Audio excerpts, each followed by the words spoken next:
Alors, il y a une autre transformation essentielle en termes de diversité et d'inclusion, c'est celle qui se joue au cœur des villes, dans les QPV. Les enjeux économiques et sociaux sont énormes, ce qui a conduit récemment le ministre de la Ville et du Logement à lancer un vaste chantier de quartiers résilients. Je vous propose d'écouter son message à votre attention. Regardez. Et alors, quels sont les outils dont on dispose, notamment en QPV, Aziz Seni? Est-ce qu'on a des outils pour bien connaître le tissu entrepreneurial sur les QPV? Bonsoir à toutes et à tous. D'abord, je tiens à remercier Saïd Hamouche et son équipe pour cette invitation à donner la parole aux 55 000 TPE, PME, ETI installés dans les 1514 QPV. Ça représente à peu près 180 000 emplois équivalents temps plein selon l'INSEE. J'ai envie de commencer par un demi-coup de gueule. Je vais vous le dire en langage court, mais quand même. Parce que ces QPV sont toujours présentés sous l'angle de l'investissement, sous l'angle de la dépense. Est-ce qu'on est au ministère de l'économie? Est-ce que quelqu'un peut me dire quel est le chiffre d'affaires de ces 55 000 entreprises? Qu'est-ce que rapporte la banlieue? On parle souvent, et à juste titre, de l'investissement, de combien ça coûte dans le bâti, de combien ça coûte en insertion, de combien ça coûte en éducation, mais combien ça rapporte? Qu'est-ce que la banlieue apporte au PIB français? Il y a de la richesse qui est créée là. Simplement, on n'a pas les outils, on ne les a pas mis en place. Eh bien, nous, à quelques-uns, privés, au sein de quartiers d'affaires, on a commencé par l'état des lieux.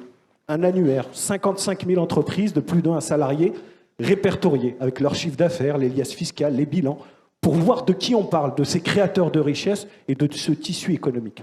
La deuxième étape, ça a été de dire, pour permettre l'émergence de ces territoires les plus pauvres, c'est de s'appuyer sur la croissance de ces entreprises. Pas de l'entrepreneuriat, c'est très bien, il y a des tas d'acteurs qui œuvrent dans le domaine de la création d'entreprises, de la sensibilisation, c'est super, il faut continuer.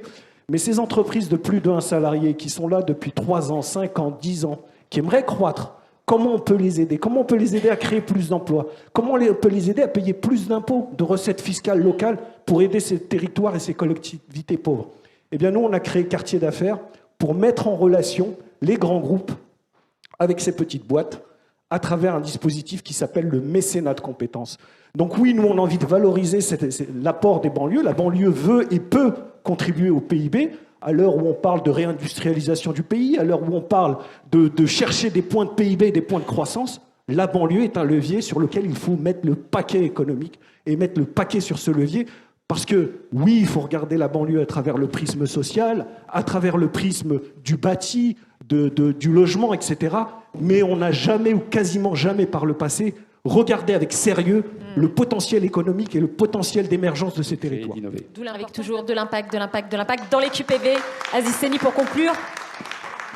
Écoutez, concernant les QPV, moi, ce qui m'aura marqué durant ce sommet, c'est d'abord l'audace. L'audace qu'a eu Saïd et ses équipes d'organiser à Bercy, pour beaucoup et pour les anciens combattants de l'inclusion économique que nous sommes, mon cher Saïd, il y a quelques années, on t'aurait orienté vers le ministère de la Ville et jamais à Bercy. Donc il y a une reconnaissance forte et peut-être que le constat que je fais premier, c'est la maturité politique. Le moment est là pour qu'on puisse enfin agir sur ce levier économique à destination des quartiers prioritaires de la politique de la ville. C'est une reconnaissance forte. Ça veut dire que dans ces territoires, on reconnaît qu'il y a une potentialité, une inclusion. Ça veut dire aussi qu'il y a eu une période d'exclusion et qu'enfin on la reconnaisse. C'est bien. Nous sommes là, effectivement. Ce qui m'aura autrement marqué, c'est toute cette énergie qui a envie de faire. Maintenant, est-ce que le courage politique sera là pour accompagner le mouvement? Nous, sur Quartier d'affaires, on tend la main à Bercy énormément pour continuer notre travail sur la croissance de ces entreprises.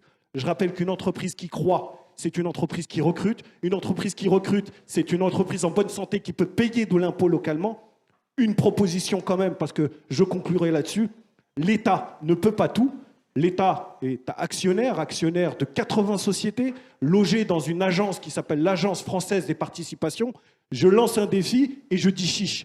5% des achats de ces entreprises orientées sur du made in banlieue. 5%. Il n'y a pas besoin de passer par l'Assemblée nationale. Il n'y a pas besoin d'usine à gaz publique et administratif. Juste une case dans la clause sociale RSE de dire « Nous, entreprise dans laquelle l'État est actionnaire, à partir d'aujourd'hui, on achète 5% en banlieue ».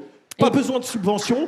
Eh ben Et le voilà levier une économique est proposition actionné. qu'on va noter, enregistrer et diffuser. Un grand merci à tous pour cette dernière table ronde de la journée. Dans un instant,